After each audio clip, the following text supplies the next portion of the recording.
Starcasting to you from the City of Angels. Hello everyone, I'm Kiris. Thank you so much for being here and listening to the Voice of Astrology podcast. This is your astrology cosmic superpower for the week beginning Sunday, January 7th through Saturday, January 13th, 2024. Let's journey together with astrology and explore how to connect with the stars, the planets, the energies for our new week ahead. Happy New Year to you all. January is a fabulous month to observe the cosmos, and there's more opportunity to spot celestial wonders overhead. On January 8th, we have the fixed star Antares, one of the royal stars, the Watcher of the West, known for its reddish hue. Antares is in the heart of the constellation Scorpius. And as we're starting off this week, the moon is waning in light. We're approaching the new moon. And if you look a little bit north of the waning moon, then you will see Antares. And it is a visual spectacle to behold. Now, Antares, this fixed star in the heart of Scorpio, is a star of protection. It has a lot to do with courage.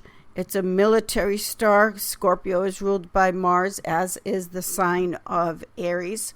And it's a very strong, brightest star in the constellation of Scorpius. So this is Antares on the 8th.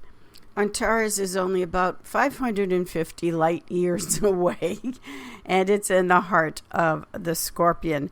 You'll see that with the waning crescent moon as we approach the new moon.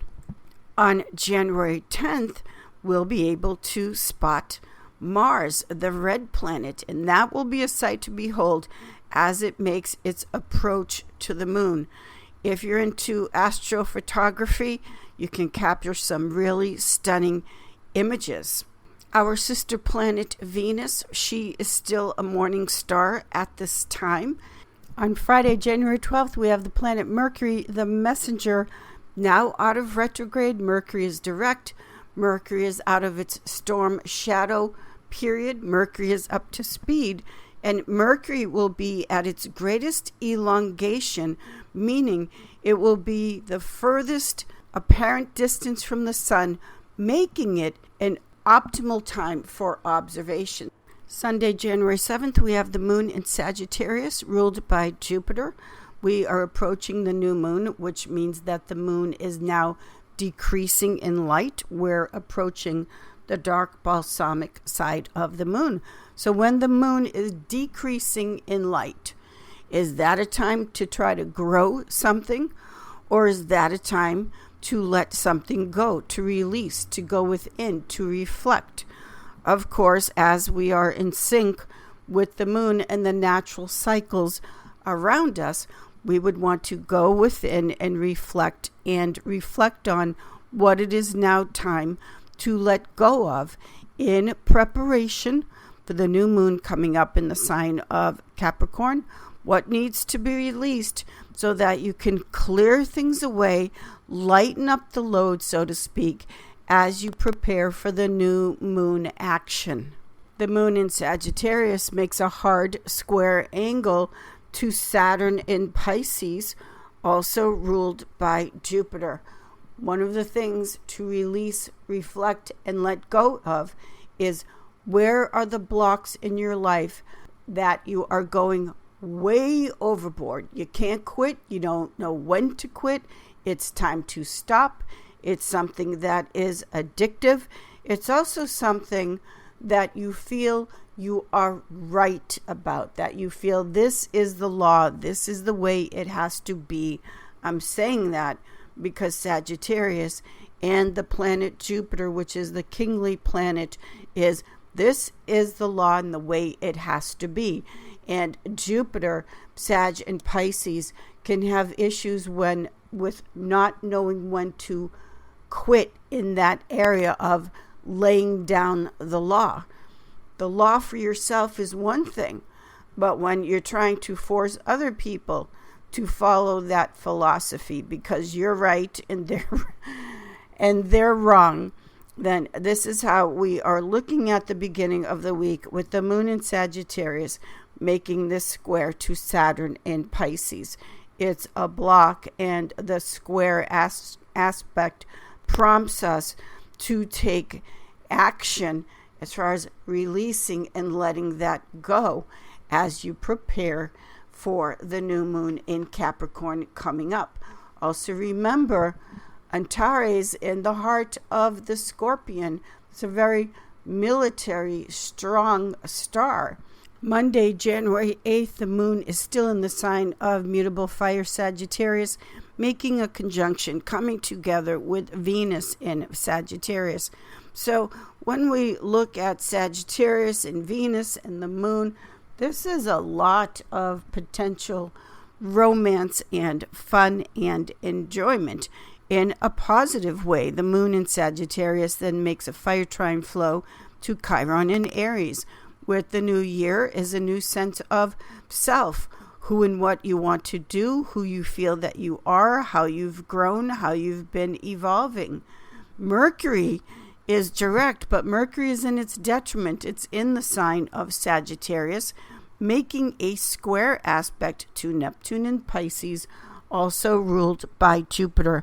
And when we look at the Mercury square Neptune, these are the illusions, the lies, the delusions that you will be finding out about them, something coming into the light, because we're looking at a square aspect. The square aspect prompts us, encourages us to reflect on what we say and how we say it, but also what you're listening to. The Mercury square Neptune is the mind thinking. Neptune in Pisces is what we allow ourselves to take into our consciousness and then stay there if we let it. The Mercury square Neptune in Jupiter ruled placements is how big do you let the influence of the communication of others stay in your consciousness, grow in your imagination. This is the Neptune in Pisces. Mercury in its detriment, it's probably misinformation, information that isn't clear enough. So this reflection as we approach the new moon is what we say, but also what we are listening to, which is the noise all around us all of the time. But what are we listening to, and then let it influence and stay in the consciousness and potentially grow Neptune in Pisces. And with Mercury in its detriment, that is not a positive influence. So as we get ready for the new moon action, what are you letting bother you in your own head? In other words, this is the Mercury square Neptune, both ruled by Jupiter, that just keeps going. Tuesday, January 9th, we then have the moon in Sagittarius making a conjunction to Mercury in Sag. This is when you get all worked up, potentially, when you get all fired up, Sagittarius being a fire sign, and you're getting emotional because of things you've heard, because of things you've said and listened to, and then that can be a big over-the-top Jupiterian drama unnecessarily. When it first an idea or information implants in your head, you take it in, then you're letting it stay there, then you're getting emotional about it. The moon in Sagittarius making that conjunction to Mercury in its detriment. The information is not clear. Wait. Also with these aspects involving Sagittarius, Pisces, the moon, Mercury, Neptune, just be very careful if you're buying something, a big ticket item, of course, with Sagittarius. Do not let yourself be influenced by a used car salesman that is trying to sell you a lemon and or anything else.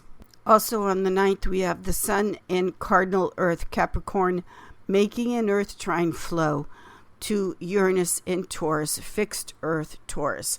The good common sense, grounded common sense in the element of earth involving the sun and the planet Uranus, which is the higher octave of Mercury.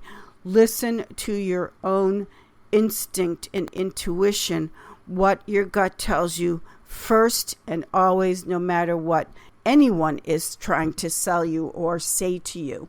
We are in the dark balsamic phase of the moon now, and with the sun trine Uranus in the element of earth, this is when it comes to your goals, your economics, money. We're looking at earth signs, what it is you would like to create and achieve as a greater success. Let your own intuition be your guide. Keep your feet on the ground.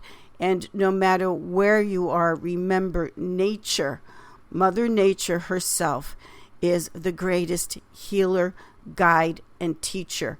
Keep your feet on the ground, firmly planted on the ground, no matter what you may be hearing. Also on January 9th, we then have the moon entering the sign of Capricorn. That is the moon's exile. That is the placement of the moon where she is the furthest away from her home, her castle. The moon represents your feelings, your instincts, your emotional body, which is where you live always. So when the moon goes the furthest away in Capricorn, this means pay extra attention to what your feelings and your emotions are telling you and how they're trying to guide you. Listen to what is instinctual within yourself, how you are feeling. Also on the 9th, we have Mars exalted in Capricorn, making a sextile aspect to Saturn in Pisces. Now, Mars and Saturn are the greater and lesser malefics in astrology. They take things away that are necessary for them to go. So this sextile aspect of opportunity between Mars and Saturn, the greater and the lesser, this makes it easier or supportive for you to cut things away, to release certain things that their day has come. It's time for them to go. Mars and Saturn are supporting you energetically in the area of not only protecting yourself, but also walking away from what you need to leave at this time. Wednesday, January 10th, Mercury's day, we've got the moon in Capricorn making a conjunction to Mars exalted in Capricorn, both ruled by Saturn. Know your value and your worth. Do not accept anything less than what is best for you. Thursday, Jupiter's day, January 11th, we have the new moon at 20 degrees Capricorn, 44 minutes. This third decanate brings in a Virgo influence, which pays very much attention to the details, and the Virgo influence is separating what is healthy from the poison, what needs to go. When we talk about the new moon, we have to talk about the victim scapegoat consciousness. This new moon action in the sign of Capricorn is, yes, the desire to achieve success, whatever that means for you, because Capricorn, the goat, goes very strategically to the top of the mountain, to that ultimate goal. This is the new moon in Capricorn. You're wanting to go somewhere. It's the new year. We set new intentions, new places to achieve, new things to achieve at the beginning of the year, the new year resolutions. Now, to get there, to move forward towards that and to enjoy the journey going there, the new moon in Capricorn is the reflection of where have you been blamed for something you didn't do? If so, what weight of the world are you carrying on your shoulders? With children that take the brunt of the abuse of a parent or parents, this sense of feeling guilty, even though the child didn't do anything wrong, the feeling of being a victim, feeling like you deserve to be punished. Every sign of the zodiac has a positive side, but also challenges to deal with.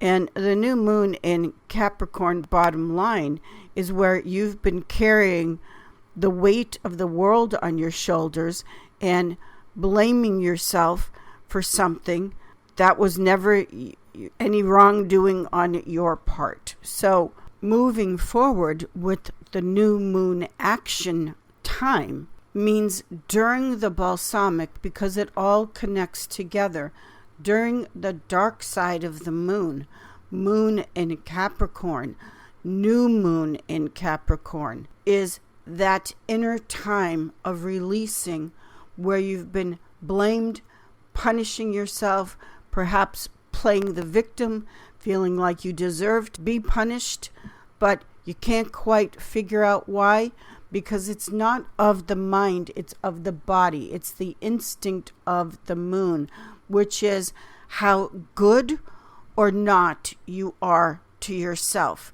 The moon is the inner child. The moon also represents the nurturing mom and or the primary caretaker.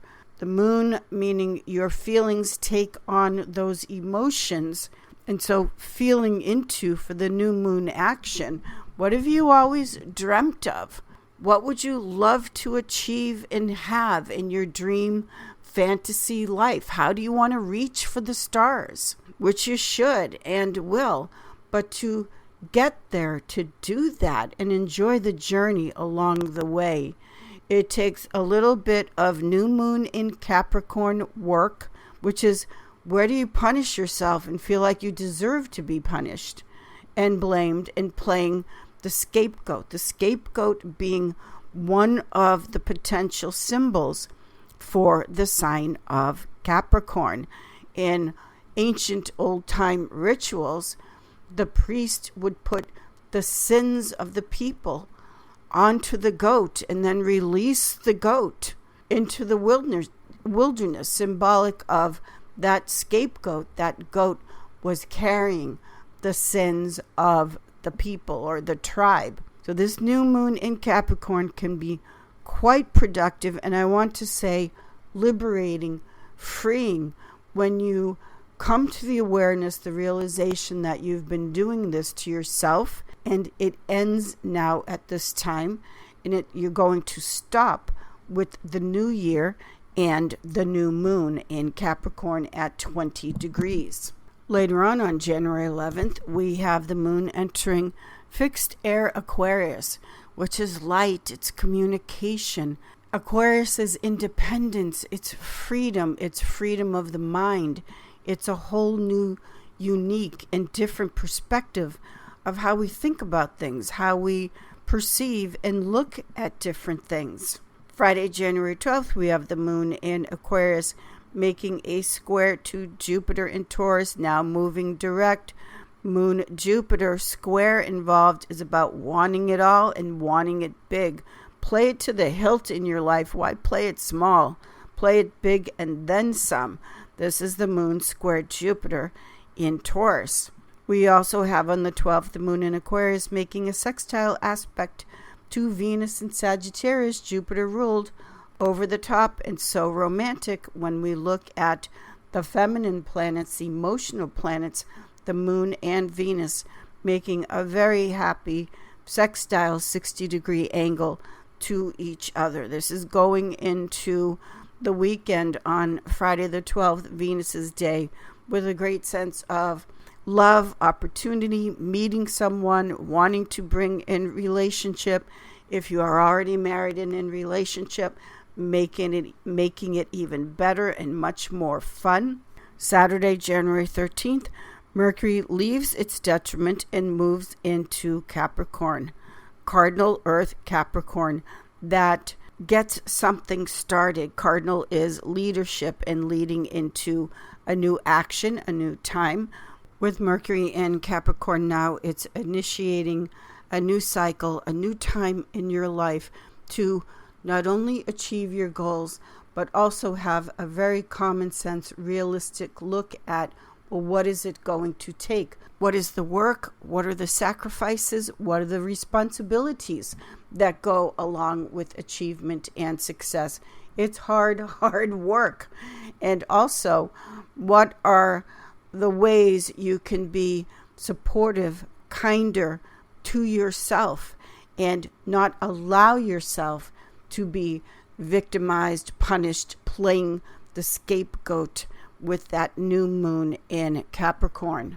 As a professional astrologer, the ways that clients tell me how tough they are on themselves, how hard they are on themselves, you just wouldn't believe what people not only do to themselves, falsely believing that they deserve it somehow, looking through the perspective of seeing each person as a child, their inner child. And look at a child sometime in the park or at the mall, wherever you may be, and think to yourself, how could a little kid, how could a child feel that they deserve somehow to be punished? It's incredulous. You just can't wrap your mind around it. So with this new moon in Capricorn, consider this to be yet another new opportunity from the cosmos and the cosmic guidance to set your plans and strategies and all of your New Year's intentions, but also along with that, more importantly, be very, very good to yourself and know that as a child of the Creator, you were born to create. It's in your DNA. Shine your light and do not let anyone or anything make you feel like you are not worthy to shine the light that you are born with and is your birthright always. Thank you, everyone. I will see you all in the stars.